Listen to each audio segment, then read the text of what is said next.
Cette semaine, dans le JT des réseaux, Hervé de Vérac fait le point sur la rentrée, April révèle les résultats de son enquête sur le courtage et nous reviendrons sur les enjeux de l'intermédiation.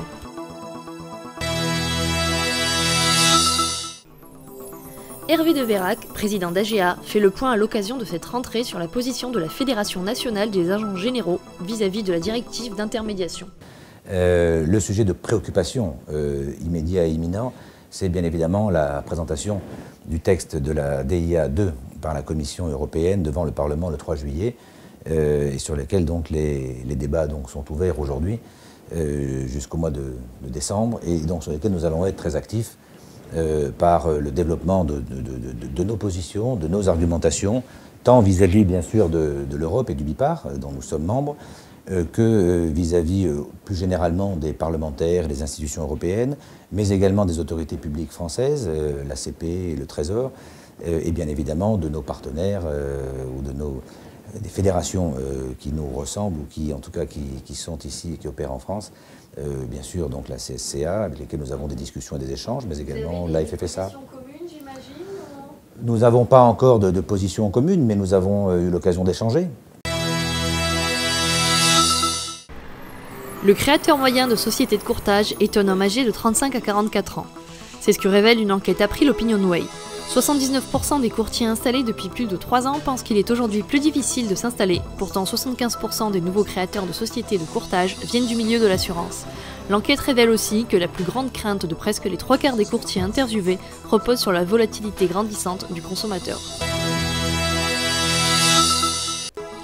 Qu'il s'agisse de la transparence imposée par la directive d'intermédiation ou les difficultés d'harmoniser le secteur au niveau européen, l'inquiétude plane encore sur ce que pourrait être le projet actuellement en discussion. Élargissement du champ d'action, problèmes liés à la formation et conflits d'intérêts sont au centre des enjeux européens. Donc derrière ce mot transparence, qui pour autant dire n'a pas grand sens, la Commission européenne avait mis 2 idées.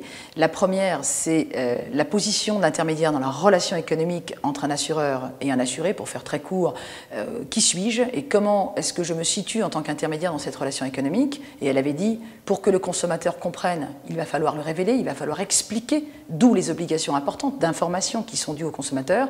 Et puis elle avait dit, on ne voit pas, nous, Commission européenne, comment l'expliquer et je dirais faire taire et neutraliser les situations de conflit d'intérêts potentiels qui peuvent se présenter sans que l'intermédiaire d'assurance révèle, indique à son client, dont il est censé défendre les intérêts, le montant de la rémunération qu'il touche dans l'opération. Au-delà de cette transparence, la directive impose également l'interdiction. Elle a prohibé, donc elle est allée un petit peu au-delà de la notion de révélation. Pour régler un conflit d'intérêts, il y a 2 solutions, ou on révèle ou on interdit. Et elle prohibe les rémunérations par commission, par intéressement dans le secteur de l'assurance vie. En tout cas, elle l'encadre énormément, de sorte qu'il va falloir repenser en fait ces méthodes de rémunération. Il faut comprendre que l'évaluation qui avait été faite par la Commission européenne de la première directive avait été relativement mauvaise dans le contexte de l'harmonie. Chaque pays avait eu sa propre lecture de la directive et de fait, les règles de transposition dans les 27 pays de l'Union n'avaient pas été à la hauteur des attentes. Alors c'est probablement pour cette raison que le nouveau projet, et on le ressent beaucoup dans l'ensemble des considérants et des articles qui sont rédigés, insiste considérablement et je dirais au-delà d'une directive, donne des directives très précises.